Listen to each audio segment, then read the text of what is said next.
to not only... I'm Bill Hemmer in for Chris Wallace. Another major staff shakeup, the president's key strategist leaving the White House.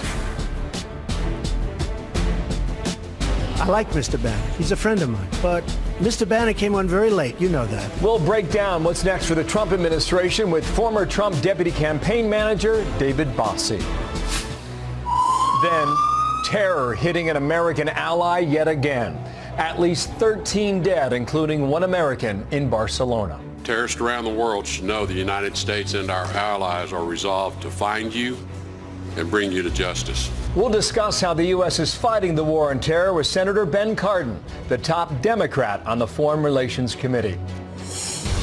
Plus, as Steve Bannon joins the list of ousted White House staffers, we'll ask our Sunday panel how the shakeup will affect the president's agenda and those who put him in the White House. All right now on Fox News Sunday. And hello from Fox News in Washington. The president parting ways with his top strategist, Steve Bannon, after a week that saw the president get harsh criticism from both sides after the violence in Charlottesville. So where does the White House go from here? With me now, former Trump deputy campaign manager David Bossie. And David, welcome to Fox News Sunday. Thanks for having me. Your first appearance as a guest.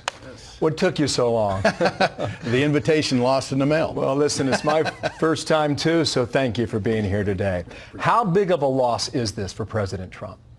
Well, you know what? The president is his own agenda setter. He has been his own strategist for many, many years, and he lets everybody know that. Don't get me wrong, Steve Bannon was an integral part of the White House, but this president understands how he got elected. He is the one who formulated really the agenda and the issues that we really ran on. And Steve called me in August of last year when he took over the campaign, and I came and joined the campaign in late August. So again, I was somebody who came in late, but we helped the president. It was the president's ideas, and this has always been the president's agenda. 100%. For years and years, he's been talking about these issues. Okay. Just the other day, the president said this about Steve Bannon. I like Mr. Bannon. He's a friend of mine. But Mr. Bannon came on very late. You know that. I went through 17 senators, governors, and I won all the primaries. Mr. Bannon came on very much later than that, and I like him. He's a good man. That was Tuesday. What changed? I don't think anything's changed. I think every staff member serves at the pleasure of the president. There are different chapters in every presidency, and staff changes do occur. I do believe that Steve Bannon is going to be a very loyal soldier to the president as it relates to his agenda from the outside. Now, he is going to be... You do believe that? I've talked to Steve many times. He's going to be a very important voice for the president as it relates to leaning into Congress, specifically in trying to really get the failure of leadership in the House and in the Senate to stand up and really take a hold of the president's agenda, which is really, if we're looking at 7 months on into this administration, one of the biggest challenges the president's had. They want it all to be leaning on the president, when in fact it's a failure of leadership in the House and Senate. Let me get to that relationship in a moment, but who wanted Bannon out? Well, look, there are a host, and there has been, and we've all read about and seen about the different factions within the White House staff. And there always is, in every presidency, there are factions. There's no difference here. And so this is not, it's, the one thing that I've learned from Steve in the last couple of days is, in his opinion, for the future, this is not personal to him. This is about the president's agenda and the president succeeding on that winning agenda that got him elected last November. The reason I ask you that, there are reports, has been said, Secretary Kelly, the new chief of staff, wanted people that only fit into the category that wanted to support President Trump. Did Steve Bannon fit in that category? Well, 100%. I don't believe for a minute that Steve Bannon has gone against the president's agenda in any way, shape, or form. So anyone who would suggest that he was working for himself as opposed to the president would be wrong? General Kelly, obviously the new chief of staff coming in, has broad authority to make changes as he sees fit, and he's going to continue to do that. He wants to have and run a shop that he creates. This is something that the reason that Steve offered his resignation was to give that to give the general an opportunity to have a clean slate. I think much like Reince Priebus and Sean Spicer before him. Okay. There was an interview late Friday night that Steve Bannon did with the Weekly Standard. In part, he said the following: the Trump presidency that we fought for and won is over. We still have a huge movement, and we will make something of this Trump presidency, but that presidency is over. What does he mean? I specifically believe that he means that Congress has failed, what I was mentioning before, that Mitch McConnell and Paul Ryan have to step up, have to give us meaningful tax reform, have to get repeal and replace of Obamacare done. A host of legislative accomplishments that the president ran on and won on. And as a matter of fact, the reason that Paul Ryan and Mitch McConnell are the leaders are because of the issues that President Trump won on. Okay. Now, with regard to that, now Bannon said the following also in that interview: the Republican establishment has no interest in Trump's success on this. They're not populists. They're not nationalists. They had no interest in his program. Zero. You agree with that? I agree that the House and Senate leadership has not bought into the president's agenda fully, and I think the record of the last 7 months bears that out. We need to have House and Senate leaders come to the White House and work with the president on his agenda. Tax reform.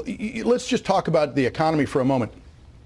Our economy is ready to roll. The president has added 1 million new jobs. No one else. The president, with hope, growth, and opportunity, an agenda, and a belief that every American can have an opportunity in their future and their children's future. That we have the lowest unemployment rate, 4.3% in over 16 years. The stock market's at the Dow's at an all-time high. If we can get meaningful tax reform and tax relief for the American people, this economy is going to be growing at 2, 3, 4% here very shortly. Last quarter, it was at 2.6%. That is the president's doing. That's the president bringing jobs home, getting corporations to want to hire again, stability, getting rid of these ridiculous overburdensome tax regulatory issues that the Obama administration just burdened business with. And Republicans in Congress may suggest that the White House has not given the leadership that's necessary to push those issues over the finish line. What Bannon argued in the piece is that the effort on Obamacare was half-hearted. What is the responsibility of the White House to lead on these issues? You know, no one is saying that the president is not leading. I think that there's a lack of leadership on one side of Pennsylvania Avenue. And so, look, we want everybody to work together. I do. I want the House and the Senate and the White House to work together to get these issues on the table and legislative accomplishments through the House and Senate that the president can be proud of and sign. He also referred to West Wing Democrats. And as you sit here today, there are supporters all across the country. Maybe they're in Pennsylvania, Ohio, Michigan, Wisconsin. And they stood in long lines. And they turned blue counties to red in support of Donald Trump.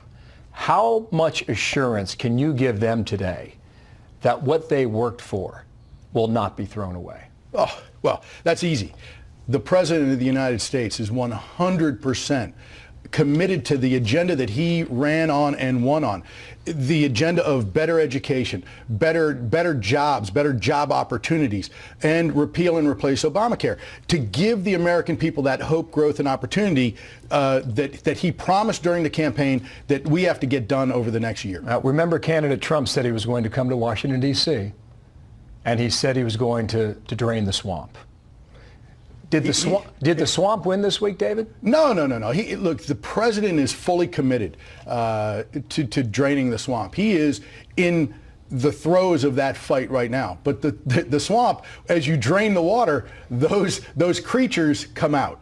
And that is really what this is about. The president is fighting every day that broken status quo on both sides of the aisle. The broken status quo that has got us a $20 trillion debt, that we're going to have to increase the debt ceiling again next month. This is something where we need to have meaningful reforms that the president ran on and won on, and I'm fully committed to helping him get there. Thank you for being here today. David Bossie, thank you for your time, and more to come. In a moment here, we'll bring in our Sunday group on how Steve Bannon's departure will affect the president's relationship with his base. That's next.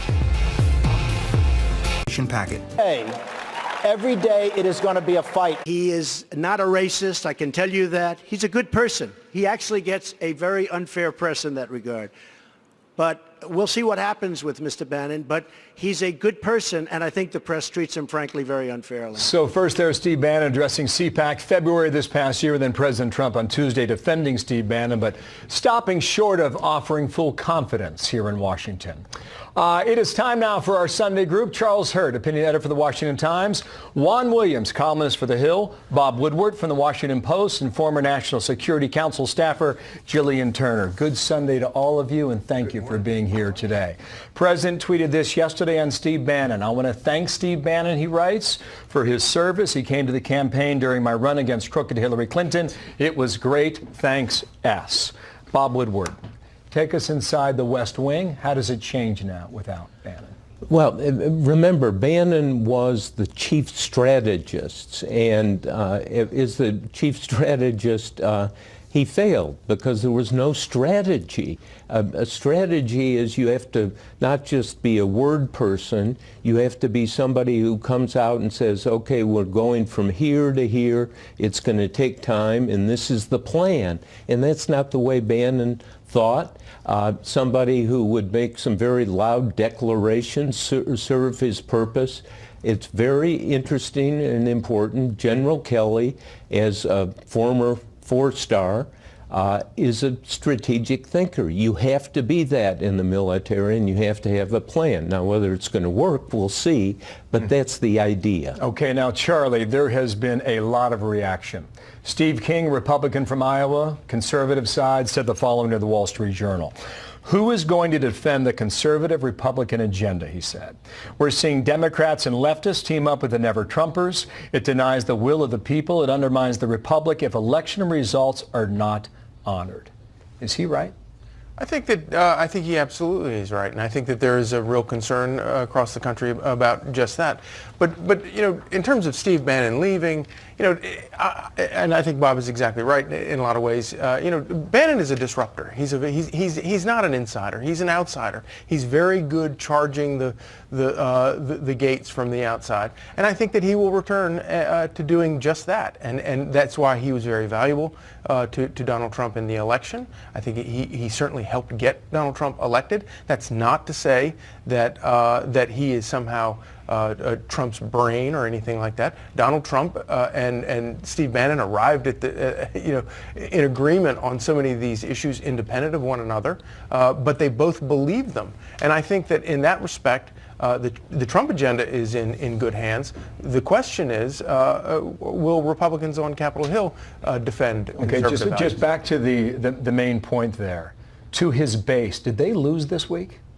No, I don't think that they did. I think that because Trump is still in the White House, Trump still believes everything that he believed when he ran in the campaign. We have seen him hold fast on things like the environment, illegal immigration, international trade. He has not wavered on any of those things. So I don't think that they lost. I think that if anything, they may have gained a very loud, powerful voice on the outside who is now unrestrained from you know, White House considerations. Oh, you wonder if he was ever restrained, and Steve Bannon would argue that no one's going to restrain him. I thought it was interesting to hear Newt Gingrich with me on Friday morning. In a bigger picture, a bigger sense for this White House when he said this about President Trump. He's in a position right now where he is much more isolated than he realizes. On the Hill, he has far more people willing to sit to one side and not help him right now. But he needs to think about what has not worked. And you don't get down in the 35% range of approval and have people in your own party shooting at you and conclude that everything's going fine. Well, Newt Gingrich came on our program to deliver a message, Juan. Was that message received?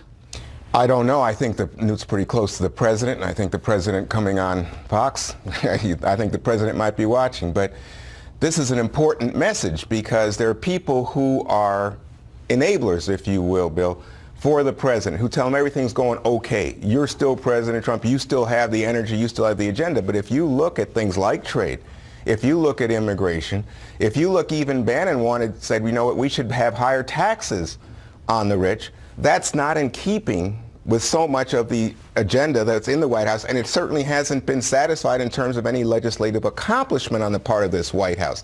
And that's why Newt says you're isolated on the Hill, you're fighting the Senate Majority Leader Mitch McConnell, you're having fights with Jeff Flake, you have Bob Corker, the senator from Tennessee, who had been a loyal Trump supporter, coming out and say this president doesn't look stable, doesn't look like he has the competence necessary going into the fall, going into fights over the size of the debt limit and the budget. These are troubling signs inside the Republican Party for President Trump at this juncture. There are very interesting pieces already out today about that very topic, Jillian. How do you think this goes from here? Well, I think Speaker Gingrich sort of hit the nail on the head this week when he told you that if the president wants this kind of stability for his administration that Juan is talking about, meaning he's not hemorrhaging key advisors every week, what he needs to do is institute some message discipline. That was the first key thing. The other key thing Speaker Gingrich said to you is that if somehow the president can get the Republican Congress to rally around him, to get in line behind him, everything going forward will be smooth sailing, you know, unicorns and rainbows and things like that.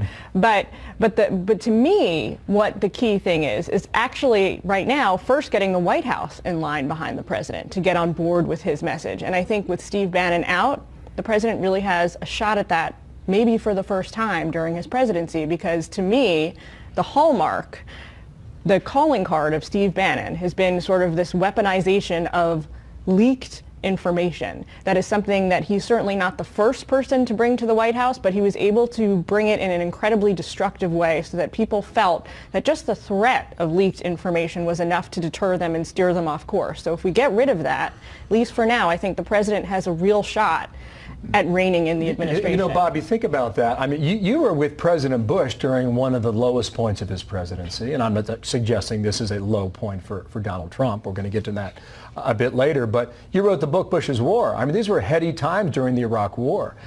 When you listen to Newt Gingrich and talk about the approval rating, whether legitimate or not, how do presidents turn it around?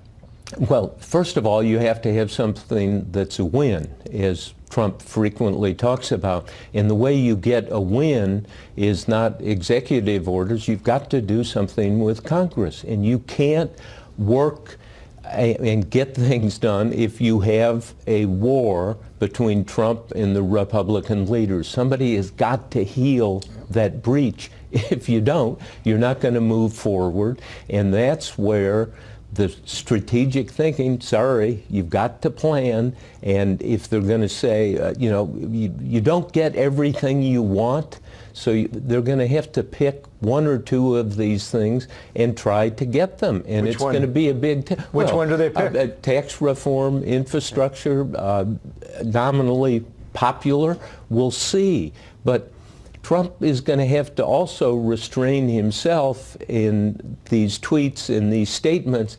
He needs to be friendly with the Republican I thought leaders. you were about to say presidential.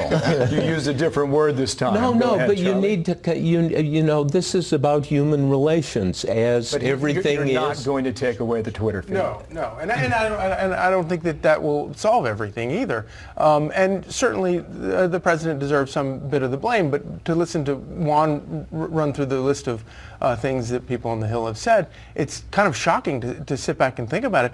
You know, talk about you know, throwing rocks out of a glass house. I mean, these are people who for 7 years, these Republicans for 7 years campaigned on repealing Obamacare, and then when they finally got an opportunity to do it, it turns out they have no plan. They have no ability to do it whatsoever. So while they're sitting there criticizing Donald Trump, I think in some cases unfairly, my goodness, why aren't they taking care of their own business? They've got a lot of problems up there. With regard to that, Steve Bannon said this in the Washington Post just today. The Republican Party in Capitol Hill gets behind the president on his plans and not theirs. It will all be sweetness and light, be one big happy family. No administration in history has been so divided among itself about the direction, about where it should go. And that is a loaded quote. Juan?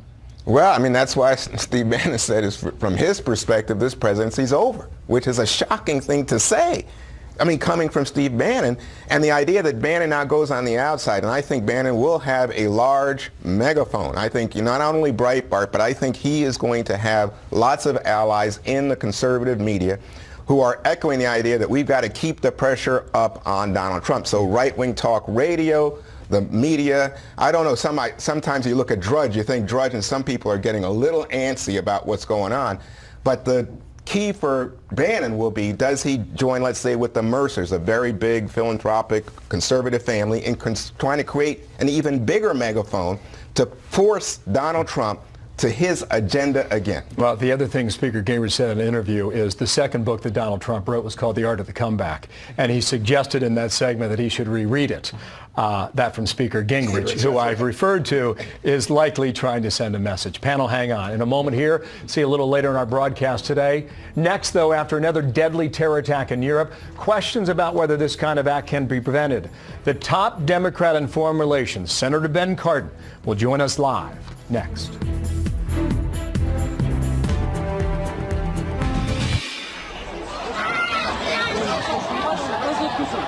That is just a look at the gruesome scene on Thursday as a van mowed down many in Barcelona's most popular district. That attack leaving at least 13 dead, including one American, more than 120 injured. Are we getting any better at detecting these attacks before they happen? With me now, the top Democrat on the Foreign Relations Committee, Senator Ben Cardin. Senator, welcome back here to Fox News Sunday. Bill, it's good to be with you. Thank you. I've got a number of things I want to go through in the next 10 minutes or so. Let's move through these as best we can. First, on Spain, it is clear there was a well-established network operating around Barcelona. What can you tell our viewers about your level of confidence about being able to stop these networks before they kill, whether it's abroad or here at home? First, our prayers go out to the families, the victims, and we hope those that are injured will make a full recovery. What the Trump administration needs to do is articulate a strategy that uses all the tools in our military and diplomatic toolbox, working with our allies to not just shrink the caliphate of ISIS and related groups, but to stop the exporting of terrorism in Europe and beyond. I think we need to have an articulated strategy that is well understood, that uses all of the means. That's our intelligence community, our military, our diplomacy, working with our allies so that we can share information. What happened in Spain looks like it was well coordinated. We need to be better at tracking these things down before they occur. Reports suggest the CIA told authorities in Barcelona 2 months ago to be on the lookout. And nothing changed. A house blew up on Wednesday night and still there was no action taken. So what is the level of confidence, again, whether it's in Europe or here at home, that we're making any progress on this, Senator? Well, you know, when we stop terrorist activities from taking place, these are victories that we don't always report about. When we are not successful, obviously the tragedies that occur, we see them on the news. Clearly something was missed here, and we have to find out how that was missed. The United States, working with our allies, need to make sure that we follow up on the information we have. It's unacceptable to see the signs that we saw in Spain and still the tragedies that took place. Well, this is still a developing story, and there will be developments throughout the day and the week to come. Let's move to North Korea. 12 days ago, the president got the world's attention when he said this. North Korea best not make any more threats to the United States. They will be met with fire and fury like the world has never seen. And then a week later, in fact this past Tuesday, the North Korean regime said it would not take aim at Guam. The president followed on Wednesday with this tweet. Kim Jong-un of North Korea made a very wise and well-reasoned decision. The alternative would have been both catastrophic and unacceptable. Senator, did the president win this round? No, not at all. In fact, I think he accelerated the point. What we want to do is prevent North Korea from furthering its nuclear weapons program. Obviously, if they take any aggressive actions against the United States or any of our allies, we will respond and protect our allies and our country. What we want to do is have a diplomatic solution that will pull back North Korea's nuclear program. We have seen no sign of that by what the president has done. We need the unity of the international community. What the president did, I think, jeopardizes our relationship with China in trying to get China to put more pressure on North Korea. Well, apparently I don't that think he advanced our objective. Is underway, and more on that in a moment. But just back to the question. The White House gets no credit for keeping this where it is right now? The White House needs to articulate a North Korean strategy that we can work with the international community with the objective of ending the nuclear weapons program in North Korea. That's what our objective needs to be. I want to call this comment from Steve Bannon this past week. He said the following: "There's no military solution to North Korea's nuclear threats. Forget it.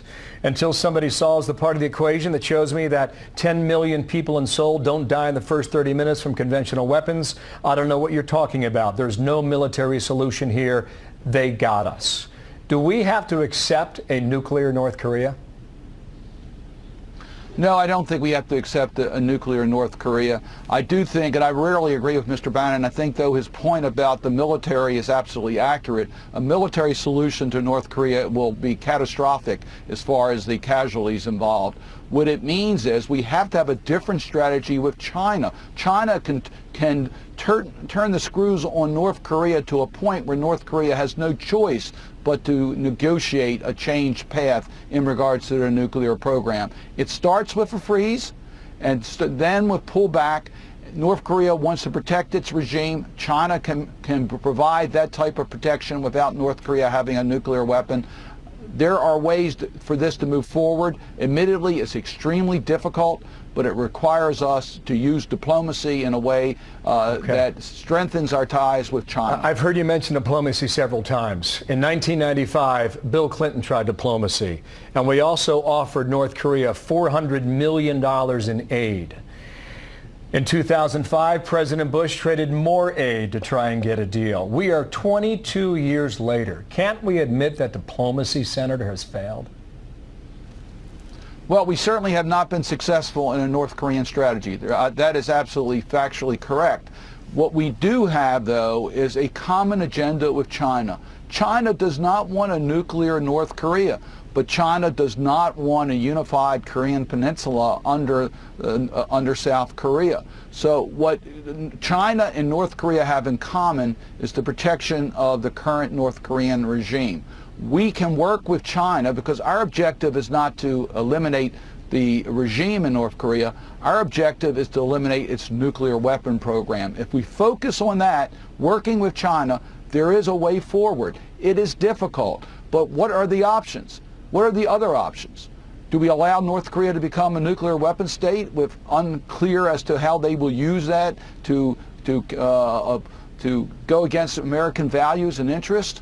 That's not acceptable. Do we use a military solution where literally hundreds of thousands of people could be killed? That's not a feasible solution. So we have to go down the path that gives us the best chance of a positive outcome. Okay, on Afghanistan, we may get a decision on this week. We know Vice President Mike Pence, H.R. McMaster, favor putting more troops on the ground in Afghanistan. You've been pushing for fewer troops for about 6 years now. And I wonder if you have more in common with the president on that idea than you thought, because he appears to be reluctant. There's also this idea out there about putting a private security company to keep watching the terrorists in Afghanistan today.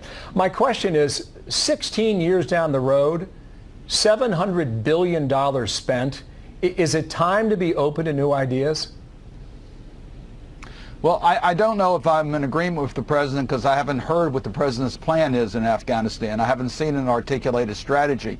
We have invested a great deal in Afghanistan. Our objective needs to be that we have a regime in Afghanistan that can maintain some semblance of security so that we don't see growing terrorist organizations again within Afghanistan. That's our objective. Should we use private contract troops? Absolutely not. There's no accountability there. That's not the purpose for private contractors. No, we should not do that. Should we put more military in? Again, this is not the U.S. fight. I don't believe putting more American soldiers in Afghanistan is the answer. We really do need to work to fill the voids, so voids are not created, so that there's opportunity for Afghanistan to have a stable central government. Let's come back here in our country now and talk about this monuments debate. It hit quite close to your home state of Maryland. This past week, the president asked the following question about it. This week it's Robert E. Lee. I noticed that Stonewall Jackson's coming down. I wonder, is it George Washington next week, and is it Thomas Jefferson the week after? You know, you really do have to ask yourself, where does it stop? Your state of Maryland removed statues in Annapolis and in Baltimore in the middle of the night this past week. Do you think this is the best way to handle history? Well, first of all, I think the president's gotten this all wrong as to what we're trying to do. We're not changing history. We want to learn from history. There's no question about that. That's an important aspect. You don't need a monument to learn history. Monuments are put up for different purposes. Some are more modern than others. Monuments should represent the contemporary needs of our society. And I think what Baltimore did and what Maryland is doing is appropriate, but we will not avoid history, and we certainly want to learn from history. There's a prominent Democratic lawmaker in Maryland, a Democrat who leaves the state Senate. He was arguing in a letter to your governor, Larry Hogan, this past week, that the addition of a statue is the appropriate way to go, and he suggested the late Justice Thurgood Marshall. And he made the argument the following way: a very public and purposeful compromise to give balance to the State House grounds, recognizing our state and our country have a flawed history. What's wrong with that argument when you consider learning about all of our complex American history, Senator? I want our young people to learn from all parts of our history. In Maryland, we have Antietam Battlefield, which is a place where I hope people will go and visit and learn from the tragic history of our Civil War. We have the Harriet Tubman National Park, where people can go and learn about the Underground Railroad. We have places in Maryland that I think are critically important to learn the good, bad, and ugly about America's history and our path towards our democratic society. You don't need to have a monument that's offensive to certain parts of our history being glorified in order to fully appreciate the history of our country. Mike Miller's making the case we need more monuments. Well, you know, we have lots of monuments that people rarely visit. I think the important point is let's find effective ways so people can understand the struggles of America. And again, I point out the Harriet Tubman National Park. It's a wonderful place to visit. I'm going to be there later today. All right. Enjoy your visit there. Senator, really appreciate your time today. Thank you. Ben Cardin, the Democrat from Maryland. Thank you. Thank you for being here. In a moment, we'll bring back our panel to talk about the president after Virginia. What does he say now? Did he miss a chance to bring the country together? We'll get to all that in a moment. Plus, what would you like to talk to the panel about? Go to Facebook or Twitter at Fox News Sunday, and we just might use your question on the air. Racism is evil, and those who cause violence in its name are criminals and thugs, including the KKK, neo-Nazis, white supremacists, and other hate groups that are repugnant to everything we hold dear as Americans. I think there's blame on both sides, and I have no doubt about it, and you don't have any doubt about it either. So that was President Trump this past week, 2 different days, first on Monday, then on Tuesday, explaining his point of view after the attacks in Charlottesville and the violence we watched unfold there. Back with the panel now. Charlie, Bob, Jillian, Juan, happy Sunday. There are those in this town who are saying this was the worst week yet for this president. Well, I remember the debate over John McCain and the Gold Star families and Access Hollywood. My question would be, is this week any different? Juan. Well, you know, it does seem like this presidency's been around for more than 8 months, wouldn't you say? I'm just getting tired of all the winning. The winning is just driving me nuts. But you're right. I mean, it is a weak moment. If you look at the poll numbers, which is what I would look at, I'd say this president's astonishingly low for a man who's just elected less than a year ago. But it's a historical low, right? Is it not? It's a historic, well, it depends if you, it's not a historical low versus all presidents, Jillian, but it's a historical low in terms of a man who's been in office for 7+ months. It's just, we've never seen that. So that, in that sense, low. But you're right. I mean, it just seems to be like one thing after another. I feel like a fire hydrant's hitting me sometimes. You said he's a great quote giver and newsmaker. It's nonstop. And we talk about John Kelly, the chief of staff, trying to get control. Can he get control? Well, we're going to see. We're going to see about that as this issue moves forward. But I think this is the normal for Washington now, and we'll see whether or not that changes. Bob is shaking his head in disagreement. Well, I think this is different. I think President Trump's remarks post-Charlottesville really show and suggest that he does not understand what it's like to be black, Hispanic, or a minority in America. Now, that's a strong statement. Well, Bob. yes, but that's from the words. It is provable. Now, people who know him best and work with him say this is not Trump. This is not really what he believes. Okay. The president, having reported on these things, controversies, scandals, for 45 years, this is something that doesn't go away. It needs to be clarified. He needs to say in a very straightforward way, this is what I believe and this is why. There is a role, and we all know this, for idealism in the American presidency. He needs to tap into that. His nature is to be a fighter, a combatant. This is something where he can, at least those who know him best will say, and he has said himself, he is not a racist. He is not an anti-Semite. Okay. Those words are really shocking. When I heard those, I thought, this is the President of the United States talking?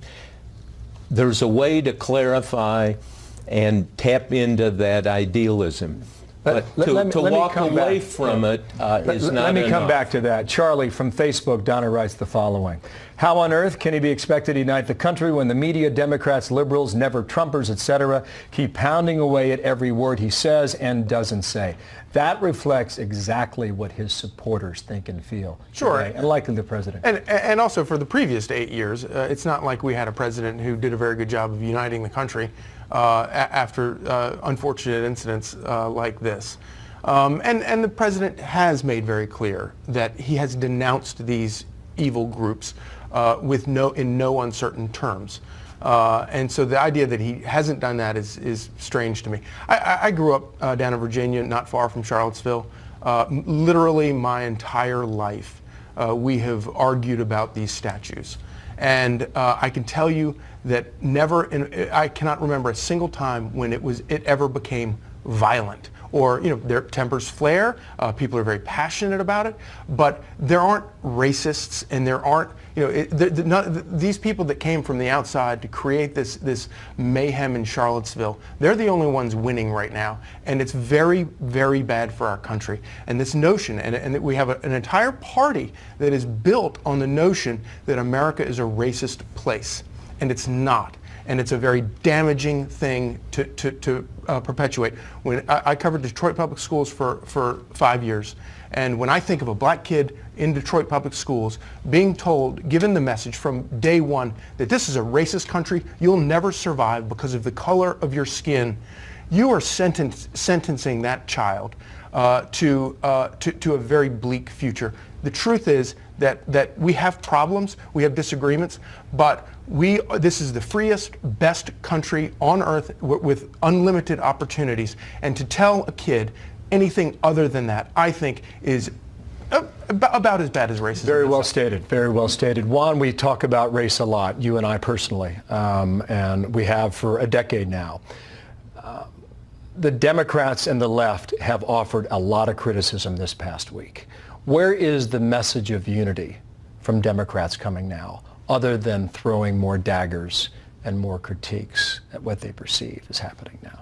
Well, I think it has to be that you stand up, and when you see something that is morally wrong. And I think the president's words when he came back and said, both sides have some blame here. suggested an equivalence that many people don't buy into. So yesterday in Boston, you saw an incredible turnout of people saying we stand against the message coming from the alt-right, from the white supremacists and the neo-Nazis. When you see the CEOs of major companies pull away from the president despite the arguments over tax reform that are coming, that's a pretty big sign. When you see the heads of the U.S. military units come out and say, we are unified, we do not buy into any of these messages, don't confuse what the president said with what we're saying, I think that's a pretty strong message that they feel that if you look back to 9/11 and President Bush, or you look at after the Challenge disaster, Ronald Reagan, that somehow this moral moment was a failure for President Trump. He did not represent what Bob Woodward was calling our nation's ideals, that somehow that sense of common bond was a failure. So for Democrats to call it out is energizing their base, Bill. Jillian, I want you to respond to this. This takes us back to late fall 2015, candidate Trump. Watch. I'm going to unify. This country is totally divided. Barack Obama has divided this country unbelievably. And it's all hatred. What can I tell you? I've never seen anything like it. Now, I'm going to unify the country. I'll be a unifier. I think I'll bring people together. And that includes blacks and whites and everything.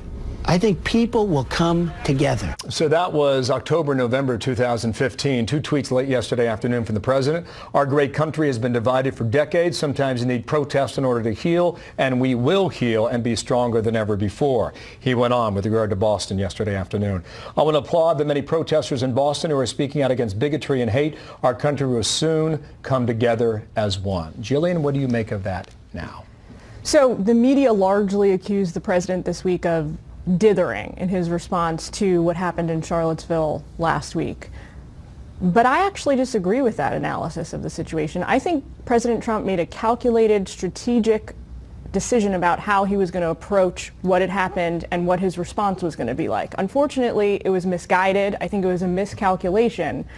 But if you're the president of the United States and you're facing a nation that is internally divided, that is warring among itself, I think there's two options in front of you. One is you can try and bring unity by, and this is appropriate in certain situations, by saying, you know what, everybody shares a certain burden here, everybody factors into the blame, there is nobody who gets out of this scot-free without blood on their hands, without culpability.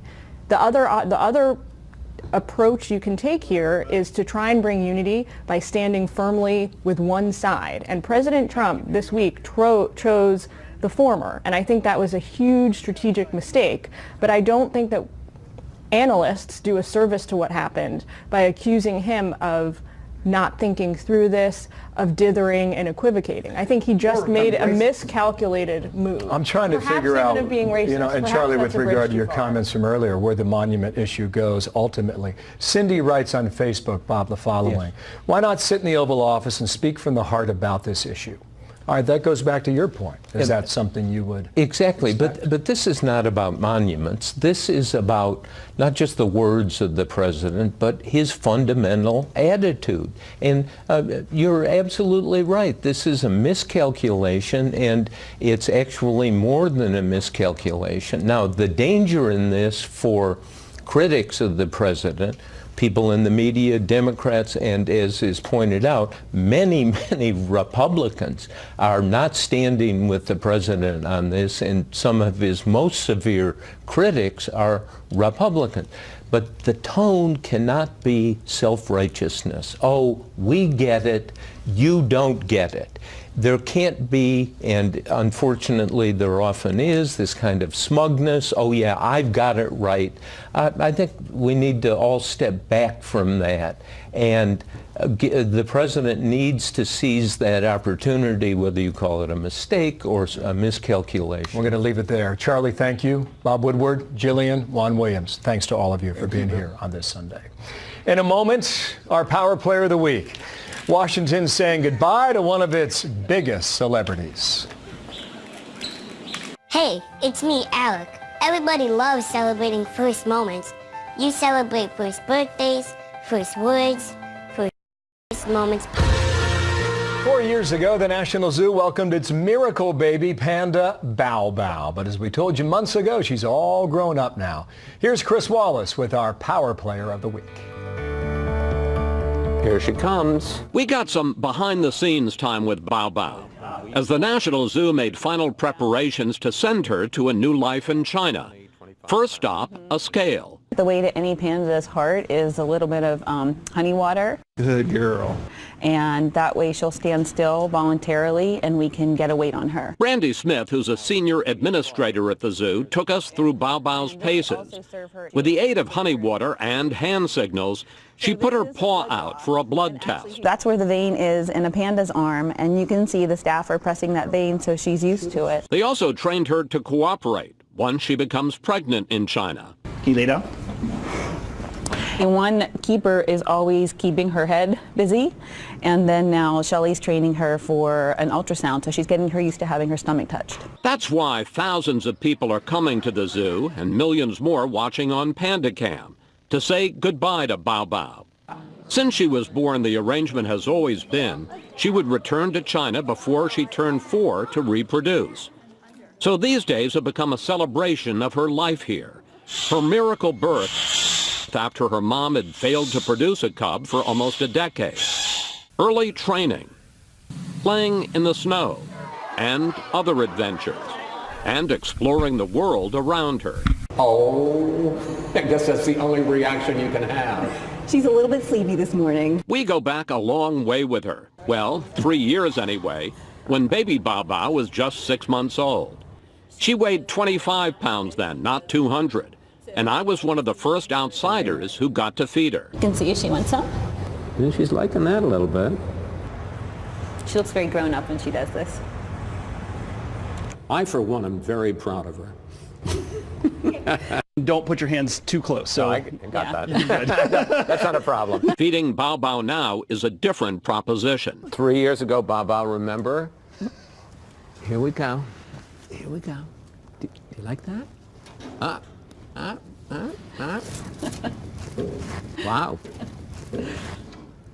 Bao Bao, you've grown up. So you've just made a panda very happy. But Bao Bao's main task is to get used to the crate that will be your home. For the 16-hour non-stop Federal Express flight to the Panda Center at Chengdu. Why do you think her farewell is such a big deal? Sometimes people say that pandas receive too much attention, right? But this is what it takes to save an endangered species. Bao Bao is part of that success story. The panda population has increased 17% over a decade. But for the folks who've taken care of her these last few years, her leaving is still emotional. Of course I am. She's my girl. But I think of it like a child going off to college. She's going on